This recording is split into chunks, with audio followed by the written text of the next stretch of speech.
എല്ലാവർക്കും നമസ്കാരം. എല്ലാവരും സുഖമായിട്ടിരിക്കുന്നില്ലേ? എന്തൊക്കെയുണ്ട് വിശേഷം? അപ്പോൾ ഇന്ന് ഒരു കുഞ്ഞ് റീഡിംഗ് ആണേ.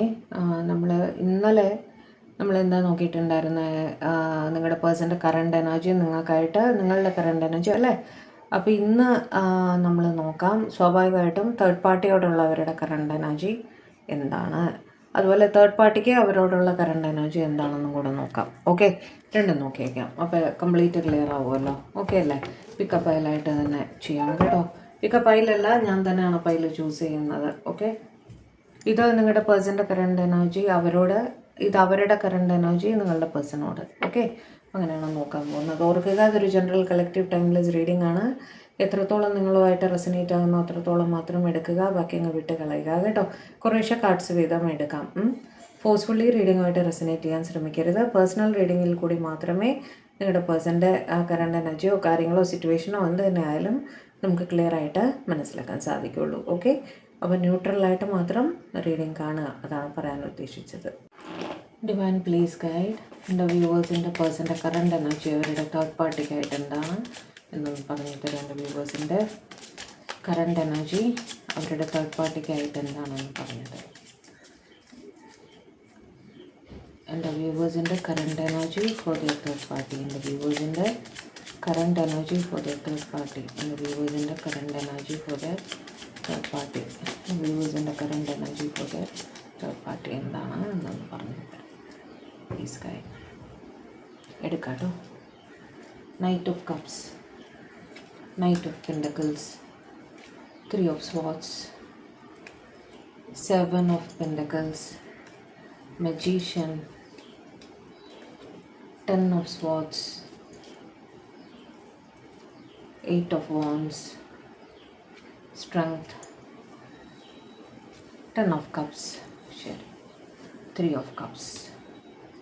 Clarify magician, clarify magician. magician എന്തുകൊണ്ടാണ് അവിടെ, magician എന്തുകൊണ്ടാണ് അവിടെ. 10 of pentacles. ഓക്കെ,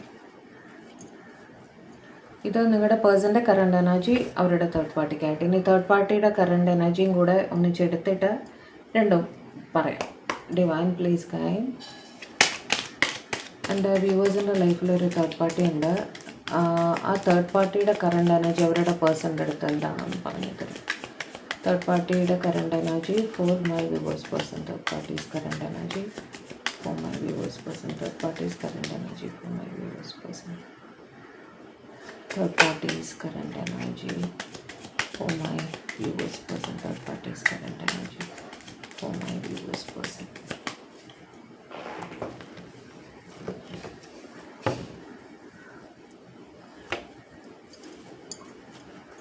എടുക്കാനേ.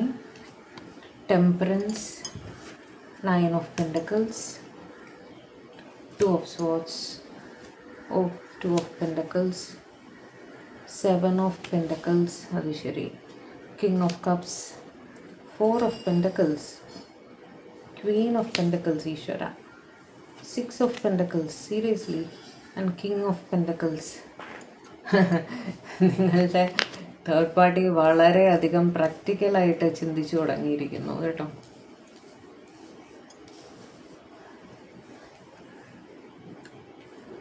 ഓക്കെ, അപ്പോൾ ആദ്യം നിങ്ങളുടെ പേഴ്സൻ്റെ കറണ്ട് എനർജി നിങ്ങളുടെ തേർഡ് പാർട്ടിക്കായിട്ട് അവർ പരമാവധി ഇത് കൂടുതലായും അവരുടെ ഫാമിലി ആയിട്ടാണ് എനിക്ക് ഫീൽ ചെയ്യുന്നത് കേട്ടോ.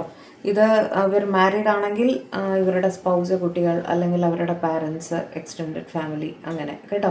ഏത് കേസിൽ ഇത് കറക്റ്റായിരിക്കും. അവരുടെ തേർഡ് പാർട്ടിയെ സമാധാനിപ്പിച്ച് മുന്നോട്ട് കൊണ്ടുപോകാനാണ് ശ്രമിച്ചുകൊണ്ടിരിക്കുന്നത്. ഓക്കെ, വഴക്കിട്ട് തെറ്റിപ്പിരൽ, മാനസികമായിട്ട് അകൽച്ചയിലാണെങ്കിലും മാനസികമായിട്ട് ഇവരുടെ ഇടയിൽ ഒരു അകൽച്ചയാണ്. പല പ്രശ്നങ്ങൾ കാരണം ഇപ്പോൾ വീട്ടുകാർ നിങ്ങളുടെ റിലേഷനെ എതിർക്കുന്നുണ്ടെങ്കിൽ, അവരുടെ അടുത്ത് ഒരു മനസ്താപമൊക്കെ നിങ്ങളുടെ പേഴ്സണ് തോന്നുന്നുണ്ടെങ്കിലും, അവർ പാരൻസ് ആണെങ്കിൽ ഒരിക്കലും അവരെ വിട്ടു വരുന്ന കാര്യം അവർ ചിന്തിക്കുന്നില്ല. ഈവൻ സ്പൗസ് കുട്ടികളാണെങ്കിൽ അത് അവരുടെ റെസ്പോൺസിബിലിറ്റിയാണ്. അതുകൊണ്ട് മാനസികമായിട്ടൊരു അകൽച്ച 2 കേസിലും തന്നെ ഉണ്ടാവുന്നുണ്ടെങ്കിലും ആ എനർജി ലെവൽ സ്ലോ ഡൗൺ ആവുന്നുണ്ടെങ്കിലും അവരത് ക്ഷമിച്ച് മുന്നോട്ട് കൊണ്ടുപോകാനാണ് ശ്രമിക്കുന്നത്. ഓക്കെ, എന്ത് തന്നെ ആയാലും പാരൻസ് ആണ്. ഓക്കെ, അല്ലെങ്കിൽ സ്പൗസ് കുട്ടികളാണ്. അത് ഒരിക്കലും വിട്ടു പോകാൻ പറ്റില്ല ആ രീതിയിൽ. അപ്പോൾ എന്തൊക്കെ സിറ്റുവേഷൻസ് ഉണ്ടെങ്കിൽ അതൊക്കെ ക്ഷമിച്ച് മുന്നോട്ട് പോകാം. കാരണം ഇവർ ഈ തേർഡ് പേഴ്സൺ എന്ന് പറയുന്ന ആ വ്യക്തി അതാര് തന്നെ ആയാലും അവർ നിങ്ങളുടെ പേഴ്സണെ സാമ്പത്തികമായിട്ട് ഡിപ്പെൻഡ് ചെയ്യുന്ന ഒരാളാണ്. ഓക്കെ, ഇവർ പ്രൊവൈഡ് ചെയ്തിട്ട് വേണം അവർക്ക് മുന്നോട്ട് പോകാൻ. അപ്പോൾ ഒരിക്കലും ആ ഒരു സപ്പോർട്ട് അവർ വിഡ്രോ ചെയ്യാൻ ആഗ്രഹിക്കുന്നില്ല കേട്ടോ. അത് അങ്ങനെ തന്നെ നിലനിൽക്കണം, ആ കുടുംബം നിലനിർത്തിക്കൊണ്ട് പോകണം എന്നുള്ള രീതിയിൽ അവർ തീരുമാനിച്ചുറപ്പിച്ച് അങ്ങനെ മുന്നോട്ട് പോകുന്നതായിട്ടാണ് കാണുന്നത്. മാനസികമായിട്ട് ഒരു പക്ഷേ അകൽച്ചയിലായിരിക്കാം, പക്ഷെ അവരത് പുറമേക്ക് പ്രകടിപ്പിക്കാത്ത രീതിയിൽ ഒന്ന് മാനിപ്പുലേറ്റ് ചെയ്ത് അവരെ പുറമേക്ക് ഇവരെ ഭാവിക്കുണ്ടാവും ഒരു പ്രശ്നമില്ല എന്ന് പറഞ്ഞിട്ട്, പക്ഷെ ഉള്ളിൻ്റെ ഉള്ളിൽ ഇവർക്കൊരു അകൽച്ച ഫീൽ ചെയ്യുന്നുണ്ടാവും. ഓക്കെ, പക്ഷെ അവരത് പുറമേക്ക് പ്രകടിപ്പിക്കാത്ത രീതിയിൽ കറക്റ്റായിട്ട് അവരുടെ റെസ്പോൺസിബിലിറ്റീസ് എല്ലാം തന്നെ ചെയ്ത് മുന്നോട്ട് പോകുന്നതായിട്ടാണ് കാണുന്നത്. 10 ഓഫ് കപ്സ് പറയുമ്പോൾ കുഞ്ഞുങ്ങളുണ്ട്, സ്പൗസ് ഉണ്ട്. അപ്പോൾ അതിനെ ബാലൻസ് ചെയ്ത് തന്നെ മുന്നോട്ട് പോകണം.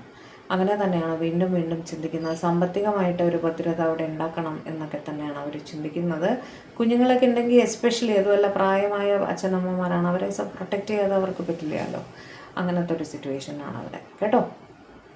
കുഞ്ഞുങ്ങളുടെ പഠിത്തം കാര്യങ്ങൾ, അപ്പോൾ അവർക്ക് ആ റെസ്പോൺസിബിലിറ്റി ഒന്നും എടുത്തു കളയാൻ അവർക്ക് സാധിക്കില്ല. ഇവർ അത്യാവശ്യം തമ്മിൽ സംസാരിക്കാറുണ്ട്, കമ്മ്യൂണിക്കേഷൻ ഉള്ളതായിട്ട് കാണുന്നുണ്ട്. 3 ഓഫ് കപ്സിൻ്റെ എനർജിയിൽ ഗസ്റ്റിനെയൊക്കെ എൻ്റർടൈൻ ചെയ്യുന്നുണ്ടാവും, ഇവരൊരുമിച്ച് പുറത്തേക്ക് പോകുന്നുണ്ടാവും. ഓക്കെ, സൊസൈറ്റി സേക്കിന് വേണ്ടിയിട്ട് പുറമേ നിന്ന് ഒരാൾ നോക്കുമ്പോൾ ഇവരുടെ ഇടയിൽ പ്രശ്നമൊന്നുള്ളതായിട്ട് തോന്നില്ല. ആ രീതിയിൽ നിങ്ങളുടെ പേഴ്സൺ മെയിൻറ്റെയിൻ ചെയ്ത് പോകുന്നതായിട്ടാണ് കാണുന്നത്. കുറച്ച് കാർഡ്സ് കൂടി എടുക്കാം.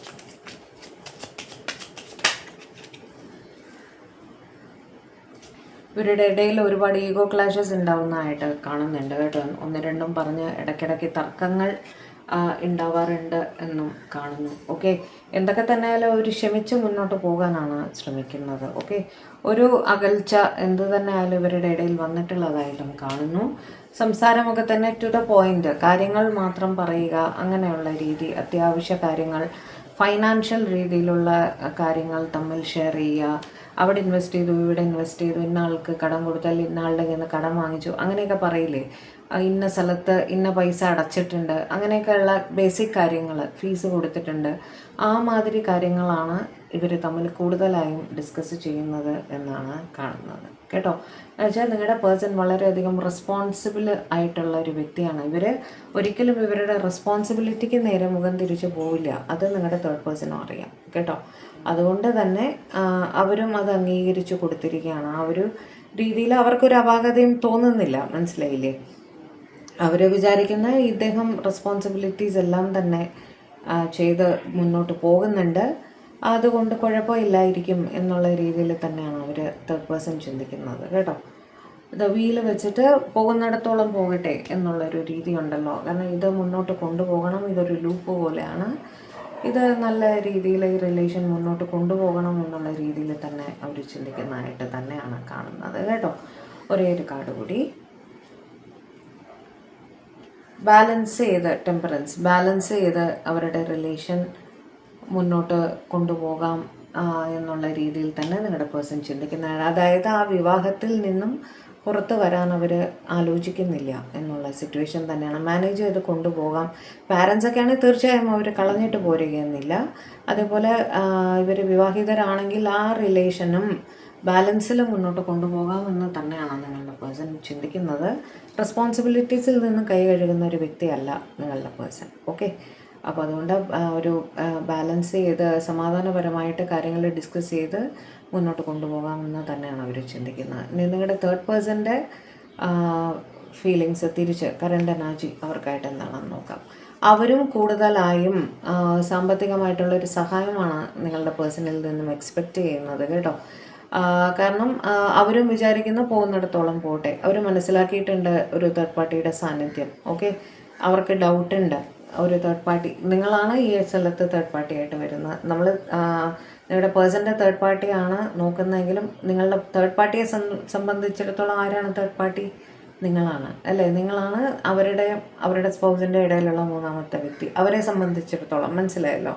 അപ്പം നിങ്ങളുടെ പ്രസൻസ് അവർ സംശയിക്കുന്നുണ്ട്, മനസ്സിലായില്ലേ? എന്തോ ഒരു ഹിൻറ്റ് അവർക്ക് കിട്ടിയിട്ടുണ്ട്. ഒരു ഹസ്ബൻഡിന് അല്ലെങ്കിൽ ഒരു വൈഫിന് അവരുടെ സ്പൗസിൻ്റെ ലൈഫിൽ മൂന്നാമതൊരാളുള്ളത് തീർച്ചയായും അറിയാൻ സാധിക്കും. അപ്പോൾ അവരത് കൃത്യമായിട്ട് മനസ്സിലാക്കിയിട്ടുണ്ട്, സംശയിക്കുന്നുമുണ്ട്. ഓക്കെ, എന്നിരുന്നാലും അവരത് അറിയാത്ത ഭാവത്തിൽ മുന്നോട്ട് പോകാൻ തന്നെയാണ് തീരുമാനിച്ചിരിക്കുന്നത്. കാരണം അവർക്ക് ഈ പറഞ്ഞതുപോലെ സാമ്പത്തികമായിട്ട് ഇവരെ ഡിപ്പെൻഡ് ചെയ്ത് നിൽക്കുന്ന വ്യക്തിയാണ് എന്ന് കാണുന്നു. ഓക്കെ, അവർക്ക് ഫാമിലി റെസ്പോൺസിബിലിറ്റീസ് ഉണ്ട്. അതെല്ലാം ഫുൾഫിൽ ചെയ്യാൻ അവരെ കൊണ്ട് ഒറ്റയ്ക്ക് സാധിക്കില്ല. King of pentacles and Queen of pentacles വെച്ച് നിങ്ങളുടെ തേർഡ് പേഴ്സൺ വർക്കിംഗ് ആണെങ്കിൽ പോലും ആ റെസ്പോൺസിബിലിറ്റി നിങ്ങളുടെ പേഴ്സണും കൂടി ഏറ്റെടുക്കട്ടെ. ഞാൻ മാത്രം എന്തിന് അത് ഏറ്റെടുക്കണം? ഫാമിലി രണ്ടുപേരുടെയും അല്ലേ, ഞാൻ മാത്രമായിട്ട് ആ റെസ്പോൺസിബിലിറ്റി എടുക്കേണ്ട ആവശ്യമില്ല എന്ന് നിങ്ങളുടെ തേർഡ് പേഴ്സൺ ചിന്തിക്കുകയാണ്. ഓക്കെ, അവിടെ കുറച്ച് അവരുടെ സുഖസൗകര്യങ്ങൾ, അവരുടെ കുറച്ച് സെൽഫ് കെയർ, മനസ്സിലായില്ലേ? അവരുടെ സുഖസൗകര്യങ്ങൾ, അവരുടെ കുഞ്ഞുങ്ങളുടെ സുഖസൗകര്യങ്ങൾ, ഈവൻ പാരൻസ് ആണെങ്കിൽ അവർ കംഫർട്ടബിളായിട്ടിരിക്കാം എന്നുള്ള രീതിയിൽ ചിന്തിക്കുന്നതായിട്ടാണ് കാണുന്നത്. ഓക്കെ, ഒരാൾ മാത്രമായിട്ട് ഫാമിലിയുടെ ഭദ്രതയ്ക്ക് വേണ്ടിയിട്ട് വർക്ക് ചെയ്യേണ്ട ആവശ്യമില്ല. അത് രണ്ടുപേരുടെയും തന്നെ ഫാമിലിയാണ്. അതുകൊണ്ട് അവരും കൂടി വർക്ക് ചെയ്യട്ടെ, അവരും കൂടി സാമ്പത്തിക സഹായം ചെയ്യട്ടെ എന്നുള്ള രീതിയിൽ നിങ്ങളുടെ തേർഡ് പേഴ്സൺ ചിന്തിക്കുന്നതായിട്ടാണ് കാണുന്നത്.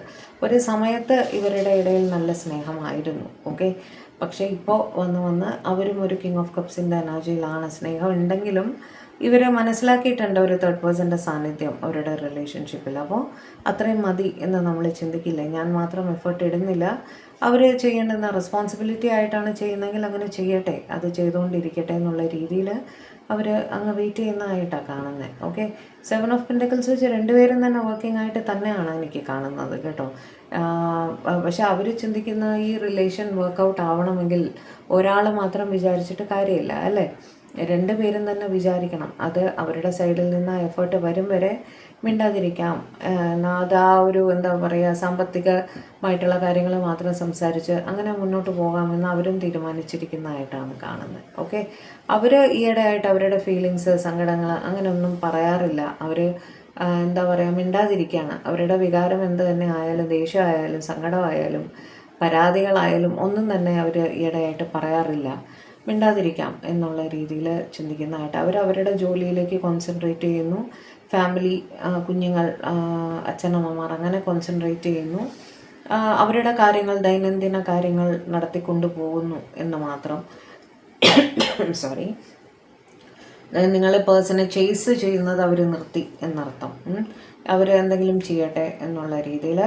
ഫൈനാൻഷ്യൽ റെസ്പോൺസിബിലിറ്റീസ് തീർച്ചയായും നിങ്ങളുടെ പേഴ്സണിൽ നിന്ന് അവർ എക്സ്പെക്റ്റ് ചെയ്യുന്നുണ്ട്. ഓക്കെ, അതിൽ കൂടുതൽ ഒരു കൊടുക്കൽ വാങ്ങൽ അവരെ കൊണ്ട് സാധിക്കുന്നില്ലെങ്കിൽ വേണ്ട എന്നുള്ള രീതിയിൽ അവരും ആ ഒരു ന്യൂട്രൽ ഏരിയയിലേക്ക് എത്തി എന്നുള്ളതാണ് എനിക്ക് തോന്നുന്നത്.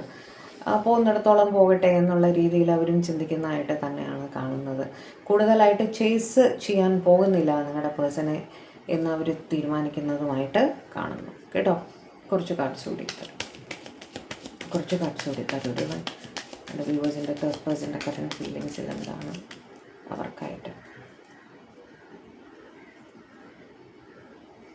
അവർക്ക് ഒരു മടുപ്പ് തോന്നി തുടങ്ങിയിരിക്കുന്നു എന്നുള്ളതാണ്. ആ റിലേഷനിൽ ഇവർ മാത്രം ഒരു വൺ സൈഡ് സ്ട്രെസ്സ് എടുക്കുകയാണ് എന്നൊക്കെയുള്ള ഒരു ചിന്തയാണ് അവർക്ക് ഉണ്ടാവുക. അവർക്ക് ഒരു മടുപ്പായി, ആ ഭാരമെടുത്ത് ഒറ്റയ്ക്ക് ചുമലിൽ വെക്കേണ്ട ആവശ്യമില്ല എന്നുള്ള രീതിയിൽ അവർ ചിന്തിക്കുന്നതായിട്ട് കാണുന്നു. പക്ഷേ ആ റിലേഷനിൽ അവർ സ്റ്റക്കായിട്ട് നിൽക്കുന്നതായിട്ടും കാണുന്നു. കാരണം കുഞ്ഞുങ്ങളായി ഉണ്ടായിരിക്കാം, അവരുടെ റെസ്പോൺസിബിലിറ്റി, അല്ലെങ്കിൽ ഇവർ പാരൻസ് ആയിരിക്കാം ഈ നിങ്ങളുടെ വ്യക്തിയുടെ. അങ്ങനെ വരുമ്പോഴും അവർക്ക് അവരുടെ കുഞ്ഞല്ലേ, അപ്പോൾ അവർക്ക് ഇട്ടെറിഞ്ഞ് പോകാൻ പറ്റില്ല. അപ്പോൾ ആ ഒരു സിറ്റുവേഷനിൽ സ്റ്റക്കായിട്ട് നിങ്ങളുടെ തേർഡ് പേഴ്സൺ ഫീൽ ചെയ്യുന്നതായിട്ട് കാണുന്നു. അവരുടെ ഇടയിലുള്ള എനർജി ഉണ്ടല്ലോ, നിങ്ങളുടെ തേർഡ് പേഴ്സൻ്റെയും നിങ്ങളുടെ പേഴ്സൻ്റെ ഇടയിലുള്ള എനർജി വളരെ സ്ലോ ഡൗൺ ആവുന്നതായിട്ട് തന്നെയാണ് കാണുന്നത്. അവരുടെ തിരിച്ചുള്ള എനർജിയിലും അങ്ങനെ തന്നെയാണ് കണ്ടിരുന്നത് കേട്ടോ. 8 ഓഫ് പെൻറ്റക്കിൾസ്, എല്ലാം പെൻറ്റക്കിൾസിൻ്റെ കാർഡാണ് വന്നിരിക്കുന്നത്. ഫൈനാൻഷ്യൽ റിലേറ്റഡ് കാര്യങ്ങൾ മാത്രമേ ഇവരുടെ ഇടയിൽ നടക്കുന്നുള്ളൂ എന്നുള്ളൊരു സിറ്റുവേഷനാണ്. അവരുടെ ജോലിയിലേക്ക് ശ്രദ്ധിക്കുന്നു, അവരുടെ റെസ്പോൺസിബിലിറ്റീസ് ഉണ്ട്, ജോലി തിരക്കുകളുണ്ട്, അതിലേക്ക് ഫോക്കസ് ചെയ്യാനും ബാക്കി എല്ലാ കാര്യങ്ങളിൽ നിന്നും എന്താ പറയുക, മനസ്സിനെ ഡിസ്ട്രാക്റ്റ് ചെയ്യാൻ അവർ ശ്രമിക്കുന്നുണ്ട്.